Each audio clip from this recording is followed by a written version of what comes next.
Ladies and gentlemen, it is a pleasure to introduce our first keynote speaker, Professor Dani Rodrik of the Harvard Kennedy School and of the International Economic Association. Thank you. Thank you very much, Dr. Joknosikat. It's my pleasure to be with you, although I can do it only virtually. I want to congratulate the Philippine Economic Society on this 60th gathering. I'm very proud to be participating in it as the current president of the International Economic Association. The Philippine Association is a member of the IEA. I'm very happy and delighted to be part of this gathering. I hope everybody can see me well and can hear me well. I'm going to try to share my screen. And I chose as the topic of my keynote address this morning, the future of the world economy and what's happening. I don't need to tell you that we are at a kind of inflection point in the world economy, where lots of ideas and our central narratives about economic policy are changing. And my guess is that the Philippines economy will be as much affected by this as any other economy in the world. So I'm going to provide you with a kind of a broad context for where I think we might be headed, where I think we should be headed. And I hope that this might provide some food for thought for your deliberations in this event. I want to start out by laying out what I think is going to be the key theme of my presentation, which is how we're moving away from some of the key anchors of our economic policies in the past. And I think those had a kind of a domestic anchor and a kind of an international anchor. The international anchor was a particular approach to globalization, which I've called hyper-globalization, was the pursuit of deep economic integration among nations. The domestic anchor was a particular model of a development strategy, which was that integration into the world economy, particularly export-oriented industrialization, was going to provide a kind of a central mechanism for a rapid economic growth. We are at a point where it's become quite clear that neither of these central anchors are working. They're either no longer sustainable or they're no longer feasible. On the globalization front, of course, we are experiencing or in the midst of a severe backlash against hyperglobalization, partly because of the domestic politics of the advanced countries and the way that hyperglobalization has created various cleavages, economic, social, and political, within advanced economies. But I think much more centrally because of the central fact of today's world economy is geopolitical competition between US and China. And that simply is not going to permit the kind of deep economic integration that we thought was normal until very recently. And on the export-oriented industrialization front, I think the reality is that manufacturing today is in fact very different from manufacturing in the recent past, that because of technological and other realities, it is not proving the kind of escalator for economic growth, in large part because it has lost its ability to absorb a lot of labor. That this old model of putting workers on into manufacturing is not working. Of course, for the Philippines, perhaps it never really worked because this was never a central model on which the Philippine economy rested. So where does that leave us? So my message is going to be that, there are different scenarios. I call them the good, the bad, and the ugly. The bad scenario, of course, is kind of a 1930s style collapse of the world economy, which I think is sort of unlikely. The ugly scenario is sort of increased weaponization of interdependence and rising geopolitical conflict, more trade conflicts, and so forth. Not a complete collapse of the world economy, but still a rather contentious and ugly kind of a scenario. But I think there's also a good scenario. A good scenario, I think, is one where we step back from some of the excesses of hyper-globalization. We understand that we need a better balance between the scope for domestic political autonomy and the requirements of global integration in a way that provides greater space at home for a reconstruction of national social contracts that have become frayed because of the kinds of policies that have been pursued in the last few decades. That in a world where each nation is relatively free to pursue their own national development models without much constraints for the national from the international economy, but in a way that also, because they're precisely free to pursue these international domestic economic policies, that they're more, they welcome international trade and investment in a way such as they did during the Bretton Woods era, where we had significant increases in international trade and investment at a time when, in fact, that kind of domestic policy autonomy did exist. And on the internal front, I think, given that the export-oriented industrialization model is now broken, I think we need to focus on a different kind of a model that focuses in the developing and advanced countries alike on what one might call good jobs, that is sort of jobs that are relatively productive. And those jobs are going to come, for the most part, not from manufacturing. They're going to be coming from services. Most of them are actually non-tradable. So it's going to require kind of a different orientation of economic policies than we've had in the past. So those are the broad themes. I'm just going to take you through some of the thinking that leads to these sort of broader conclusions and maybe unpack some of these ideas. First, on hyperglobalization.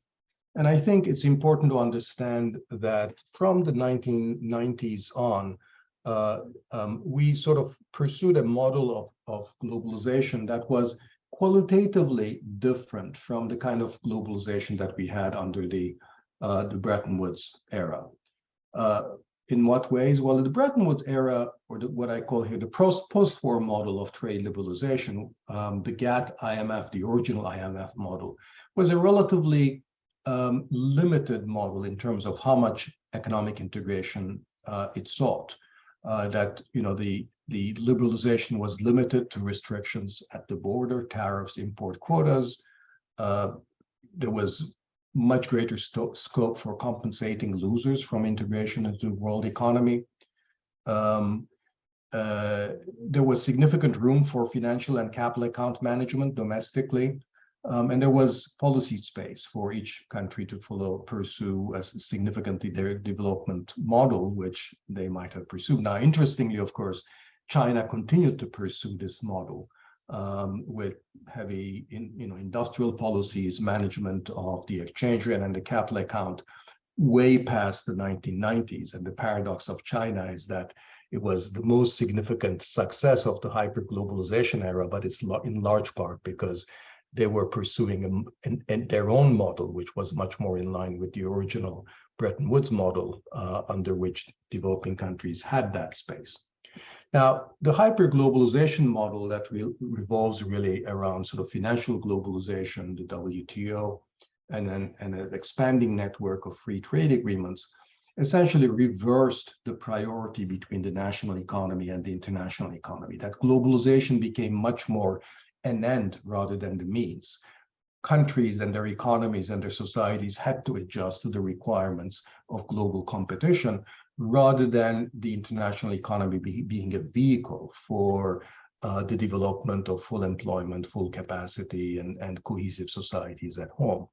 And I think that was the implication of trying to push for economic integration beyond the border through regulatory harmonization, by financial globalization, capital mobility.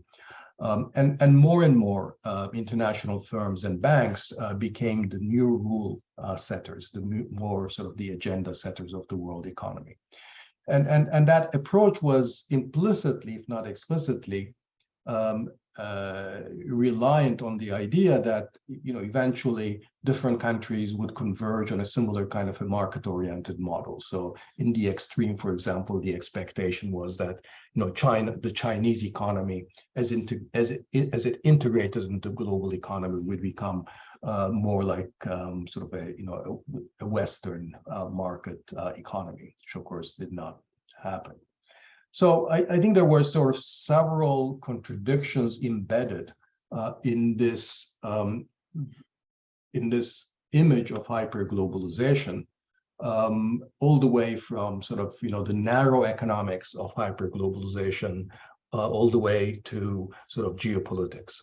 On the narrow economics of hyperglobalization, I think there was an excessive emphasis on the benefits of specialization, and not enough emphasis on the benefits of productive diversification, which often actually requires various interventions that are in tension with the model of hyperglobalization. So if you will, China is precisely the country that carved space for itself, so it could pursue productive diversification policies through a wide range of financial controls and industrial policies, and did very, very well. Whereas countries that simply left themselves to be ruled by the hyperglobalization narrative, such as Mexico, did actually very poorly.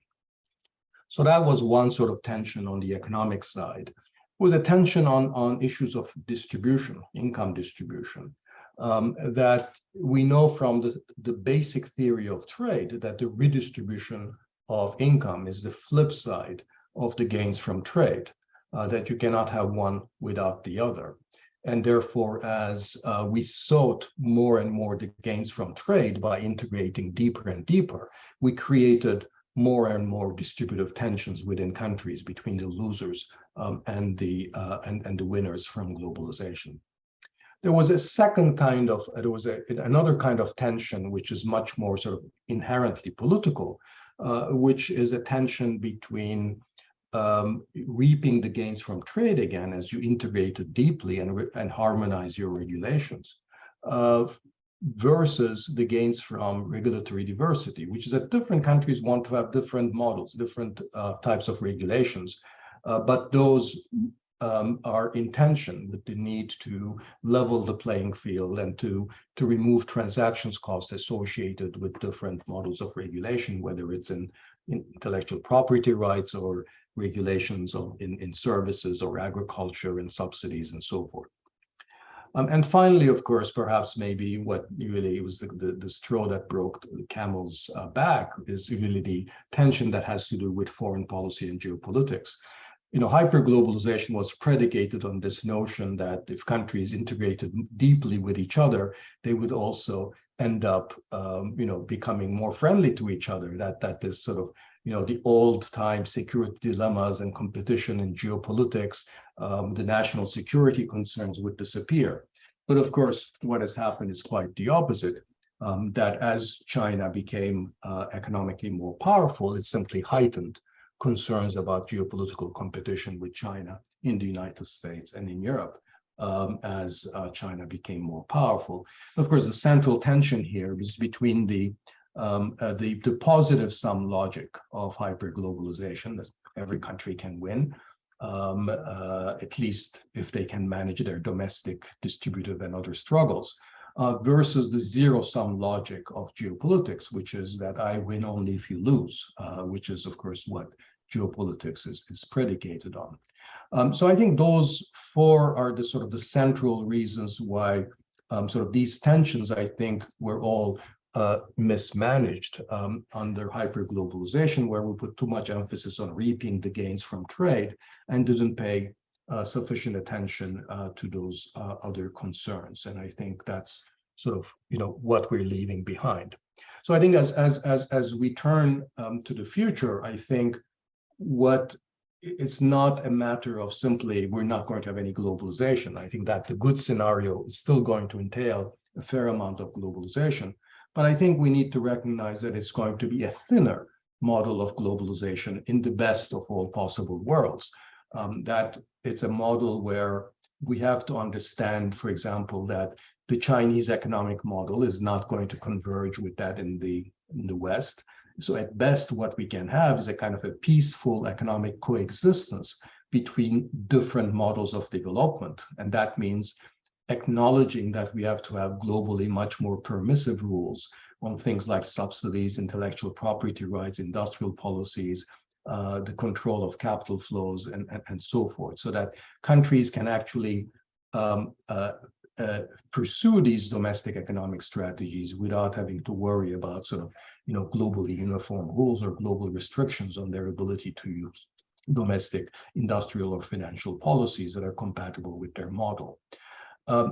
But in the good scenario, countries would be using these measures to further their own domestic interests, but without necessarily trying to impose these measures on other countries, so that it's okay for you to have your own technological standards or your own corporate tax rules, but you don't want to impose those to other countries. And I think that might, in turn, again, in the good scenario, might open up space for deepening global cooperation in the areas where we actually do need them very, very badly, and which were undersupplied under hyperglobalization. And those are largely non-economic areas like climate change, like global public health, dealing with refugee flows, currently dealing with sort of the problems of excessive debt right now is a fundamental global public issue. So there are lots of areas of global public goods or global public bads that need to be avoided, where we need more cooperation. But for the most part, where we focused under hyperglobalization in terms of international trade, international investment, financial globalization, those I think will need to be a lot more permissive on in the new era.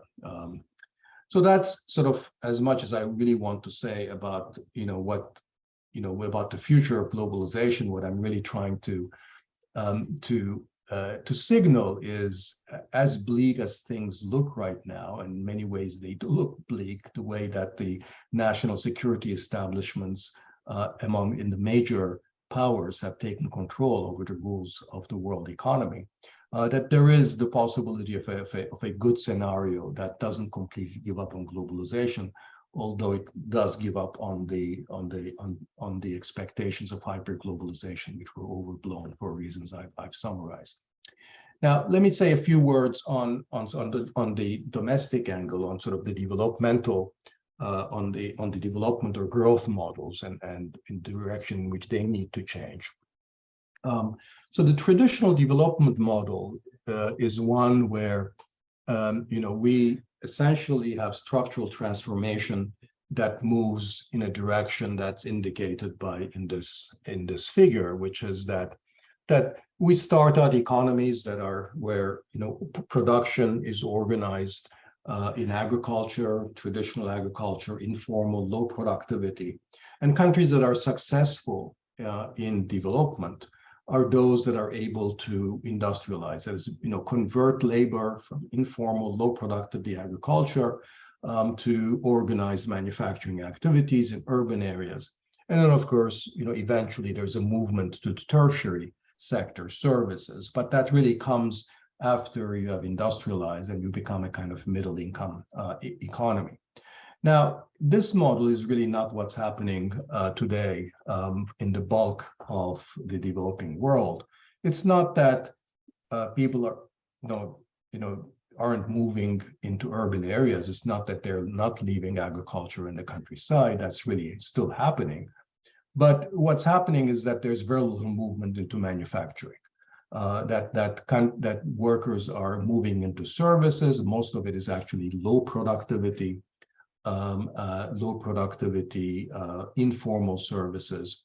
And even where there is some manufacturing, that a lot of it in low-income Africa, for example, is informal manufacturing. So again, has all the properties of low productivity, informal kind of economic activities.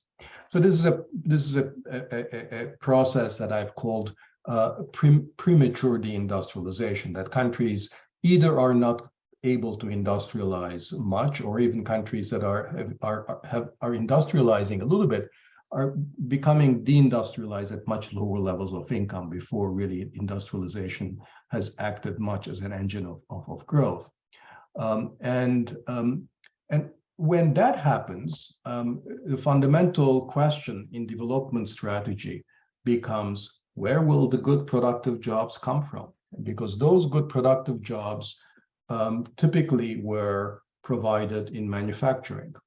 Now, I think in the future, much greater role will have to be played by services, because this is really where the jobs are going to be created from.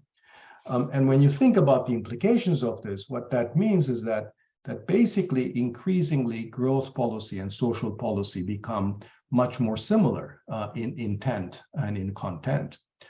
Because on the one hand, you cannot have really growth without creating productive jobs and expanding the middle class. And on the other hand, you cannot address the structural factors, the productive factors behind poverty and inequality, without creating good jobs, relatively productive jobs for those low-skilled workers with the sort of the least education in your economy.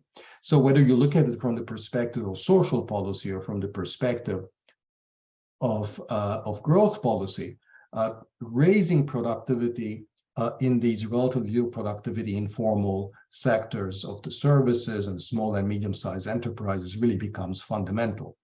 And this is not simply about investing in training and skills, that's part of it, but you also have to invest in creating good firms, creating more productive firms so that they can hire more workers and pay them better. So good jobs require good firms. So I think that way of looking at the problem of good jobs means that we're going to need a range of interventions on both the supply and the demand sides of the labor market. So investing in education and training, of course, that's always the right thing to do. Human capital is absolutely essential.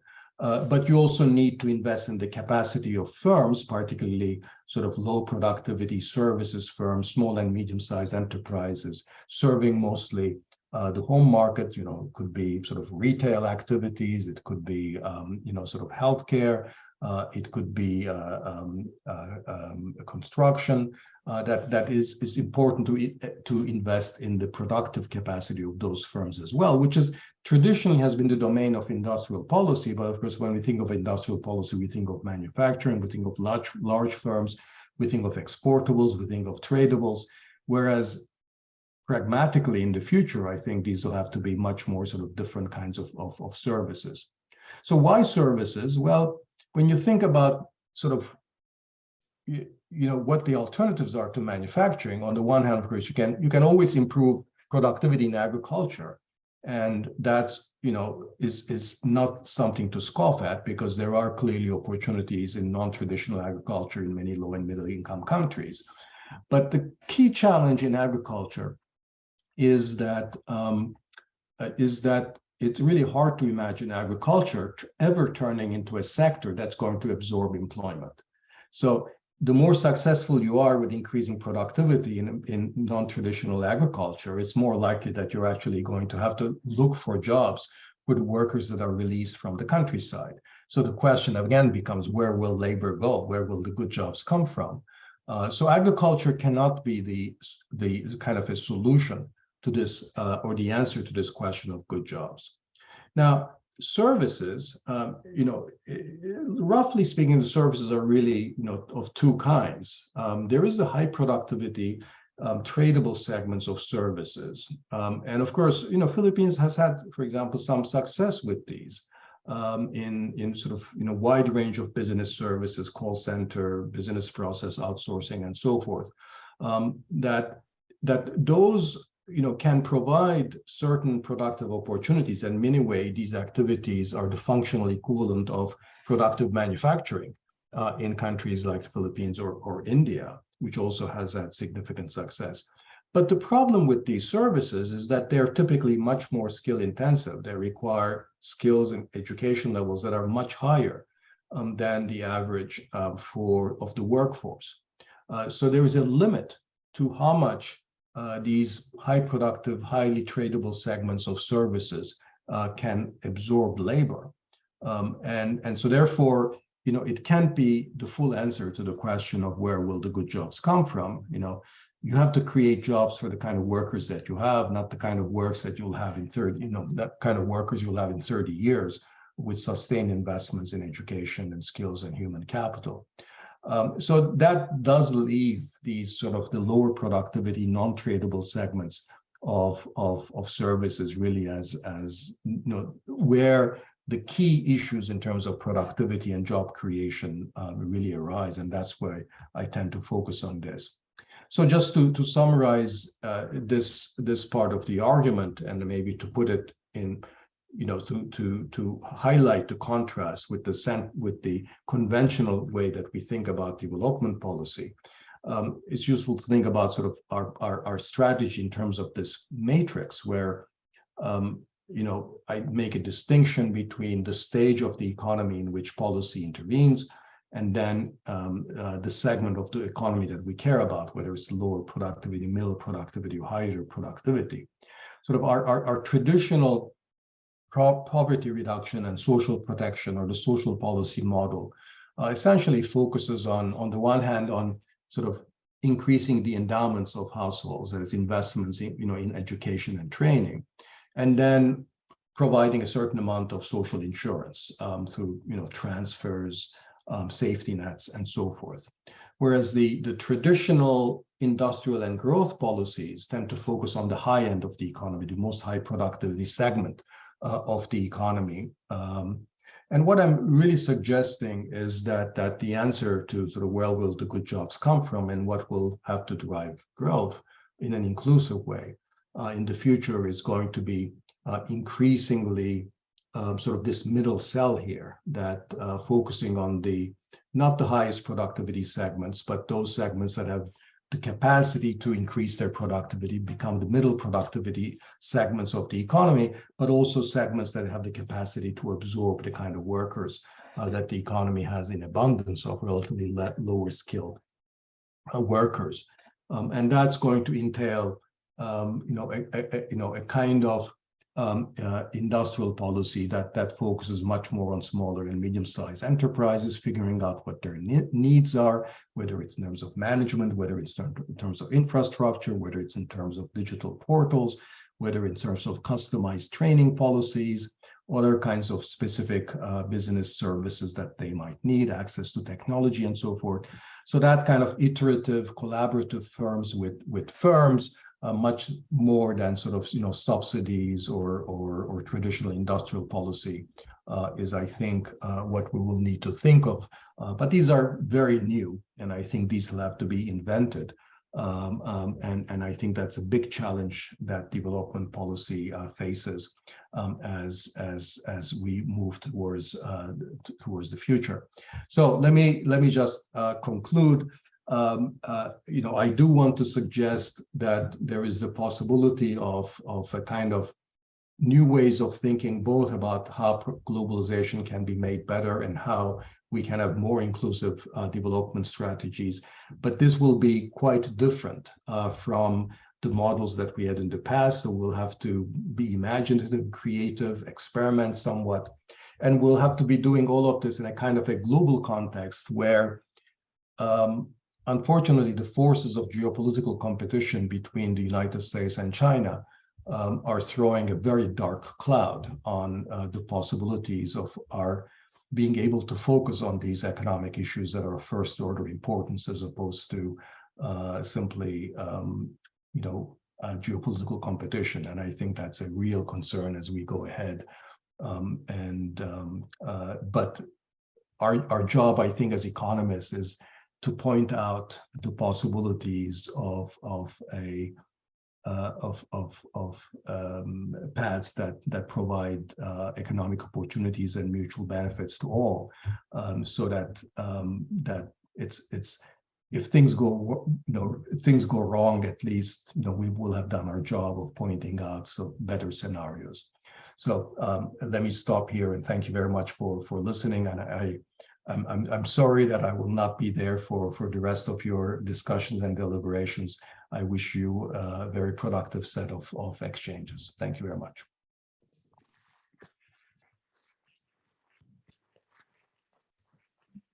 Thank you, Professor Rodrik. But before we proceed to the actual Q&A and open forum, on behalf of the organizers, we sincerely apologize for the technical difficulties we just experienced in this setup. For our on-site participants, it's pretty much like going to work, where you go to work and you attend Zoom meetings together. So that's the crazy thing about this transition to a hybrid setup. We're doing things virtually together.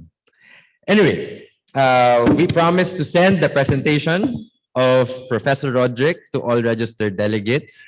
So in Filipino, walang tapon. You will still get what you came here for. Again, thank you, Professor Rodrik. Let us now proceed to the open forum.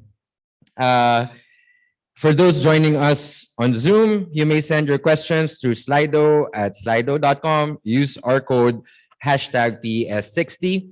For those who are here with us on site, you have the option to please approach the microphones on the aisles or to join us via Slido as well.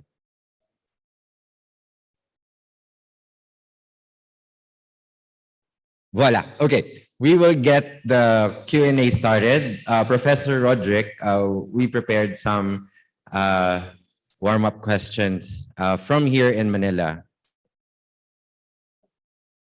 Oh, yes, sir. Please be our first question for the day. Thank you, Dr. Raul Fabella. The microphone is there, sir.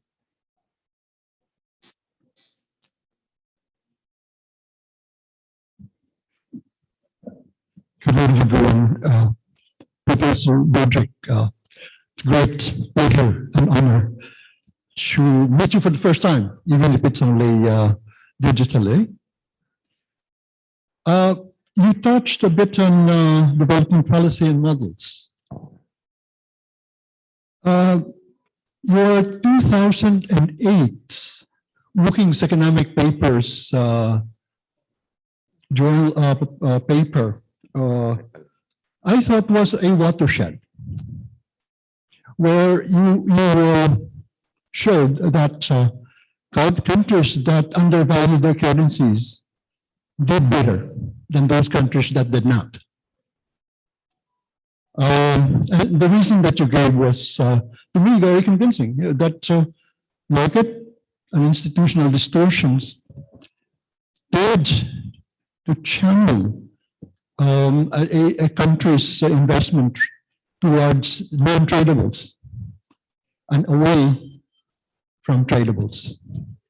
And you said that undervaluation was a way of leveling the playing field. I don't know if I'm representing the thoughts there properly, but I use these ideas and I agree with them.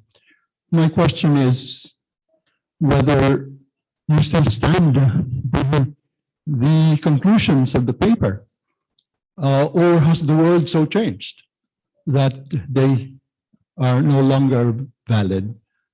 Thank you.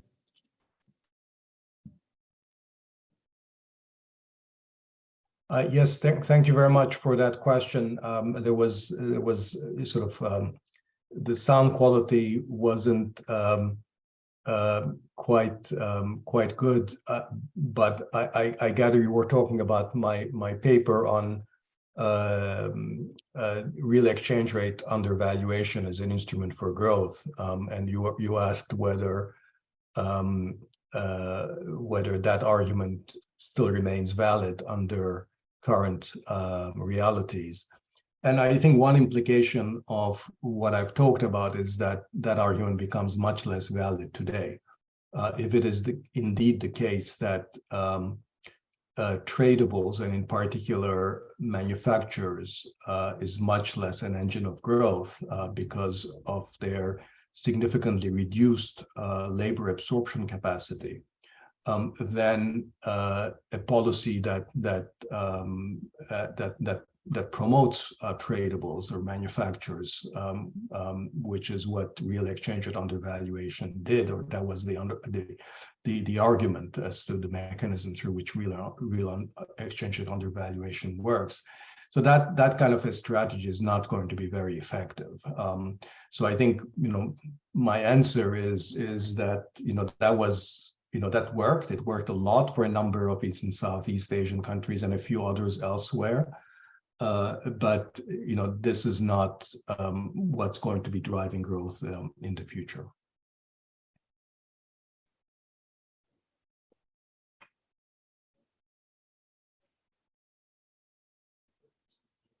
So, but the argument in the paper seems to be validated by the experience of the. I am willing to bet is going to be the next country that will become OECD.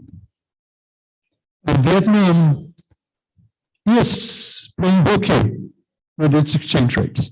That's why the State Department threatened to label Vietnam as a currency manipulator.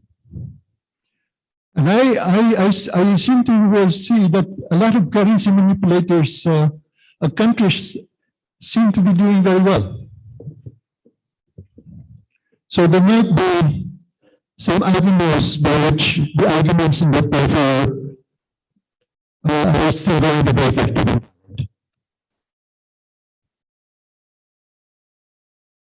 Thank you, Dr. Raul Fabella, our Philippine national scientist, for the question and engagement with Professor Dani Rodrik. Thank you very much. Professor Rodrik, is there any response that you would like to give to Dr. Fabella? Unfortunately, the second round, I could not understand very well, so I think I'll pass.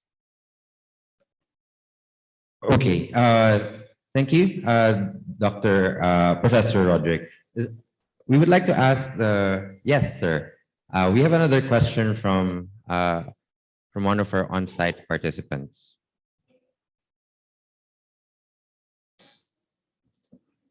Good day, Professor Rodrik. I'm Dan Agustin of the Institute of Corporate Directors, and I am a rice farmer. You touched on the traditional agricultural model. The Philippines is so much focused on rice. Now, we import a lot of processed agricultural products, for example, milk, grains from the West and from other Southeast Asian countries. What do you think should be the agricultural model for the Philippines to address low productivity? Thank you, sir.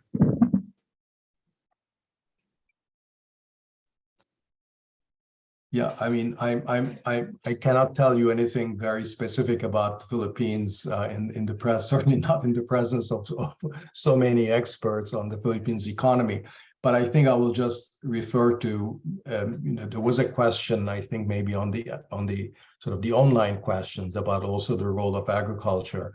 And I think that commentator made an interesting point about how agriculture can still play an important role to the extent that it is linked with manufacturing and services. So I think that we don't have to give up certainly on agriculture. And I think especially insofar as there are links with food processing, furniture, wood processing, and a lot of things that can develop out of sort of agricultural raw materials. That those could be important. But the point is that agriculture on its own, just farm growing crops, that's as important as it might be to increase the livelihoods and productivity of people in that sector. The real employment possibilities will have to come from elsewhere, and I think that was my point. Professor. Thank you. So we will now read our questions from our online participants. So Professor Rodrik, the first question is, you argue that agriculture can't be relied on for the jobs in the numbers we need. But what about manufacturing and services closely based on or linked to agriculture? I think this is the question that I was referring to in my answer before. So maybe we can move to the next one. Okay, for the second question, hyper-globalization brought about the super low inflation almost everywhere. With the globalization all over, inflation is now higher. Is this a sound observation? I think the roots of today's inflation are somewhat different. I don't think they're closely linked with the globalization. I think it's, certainly in the United States, it seems to be partly linked to the very expansive fiscal policy that was deployed in response to the pandemic, and then that was on the demand side. And then on the supply side, it's related to various supply side disruptions related to the pandemic and its aftermath, or in energy and food because of the crisis in Ukraine. So I think those are much more the underlying causes of inflation today than deglobalization per se.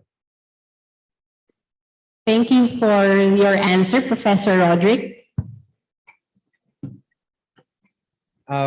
Professor Rodrik, I took the opportunity to ask Dr. Raul Fabelia's question since the audio earlier was not good. Again, he is among our national scientists who are present with us today. And I will read his question. The next OECD country from Asia is arguably Vietnam. Vietnam is an example of a country playing hooky with its TR. Okay, sorry. Is there an avenue where the argument in the paper holds? Yeah, I mean, it's again, I think, as I understand this, again, it's the question about the exchange rate undervaluation argument, as I understand it. So it's a continuation of that. Yeah, I mean, there are a few countries, and maybe sort of, if you were to ask me if there's a question, maybe, Vietnam, maybe one other countries that are still doing well on manufacturing, maybe Bangladesh, if it's able to diversify out of, textiles, garments. So there are, maybe some countries for which there is still some mileage left in this strategy. I might say maybe Ethiopia in sub-Saharan Africa, which has developed some manufacturing. So there are a few countries where there's still some room for the expansion of manufacturing, and I think, in those countries, competitive exchange rate is going to be, potentially one of, still, some. We'll have some leverage. So I'm all for not giving up on my older ideas and the older papers. So I'm happy if they remain relevant. But I'm also cognizant of how many countries are not making it in industrialization, and where jobs are really coming from somewhere else, and we need to really think of developing strategies for where the jobs are likely to be rather than where we wish they would be. Yes, ma'am. Professor Rodrik, we have another question from an on-site participant. Thank you, Dr. Rodrik. I'm Mary Rosales from the Ateneo de Manila, as social anthropologist, somewhat invading the economic sphere very happily. I'm very happy that you're raising the issue of social protection, social insurance for the lower level service workers. I wanted to know, are there good examples of bringing social insurance, if you want to say, down to the whole informal economy, which you already mentioned? And second, recognizing that the informal economy is mainly peopled by women in small scale enterprises who are often left out, never mentioned. But, together we know in this country that the informal economy, at least Metro Manila, is said to occupy 70% of all workers, yet most are left out and often considered illegal because they live in informal settlements. How would you address that issue of the informal economy, both for men, women, and families? Thank you. Yeah, I mean, I think there are two broad avenues. I think one of them is safety nets and social insurance and providing, income supports and cash transfers and other kinds of income support or family support mechanisms.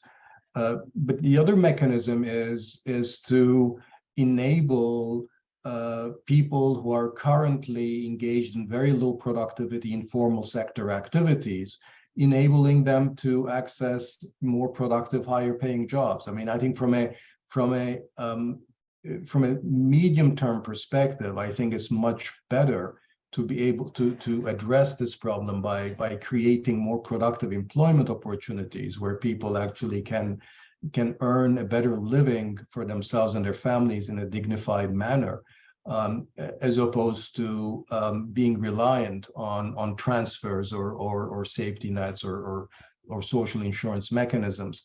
Now, having said that, it's very, very difficult to address productivity problems in that low productivity, informal sectors.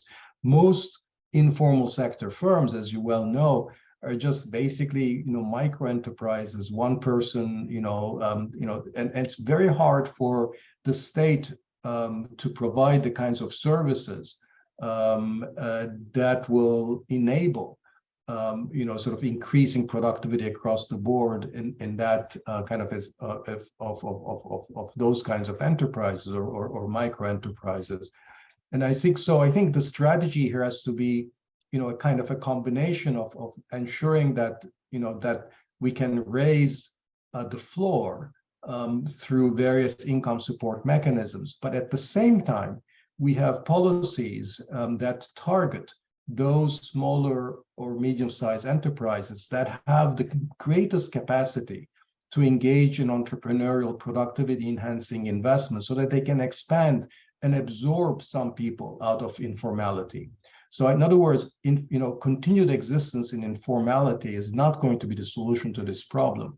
But it requires a kind of those two-pronged strategy, while ensuring that we have the safety nets in place and the cash transfers and other income support mechanisms, but also having a strategy where we're targeting these smaller enterprises in a way that selects them into programs of training, providing basic financial literacy, basic access to platforms for selling their products and services, eliminating obstacles to their growth. And that is a much different kind of exercise that's much more targeting their productivity challenges. And I think this is an important complement to social insurance.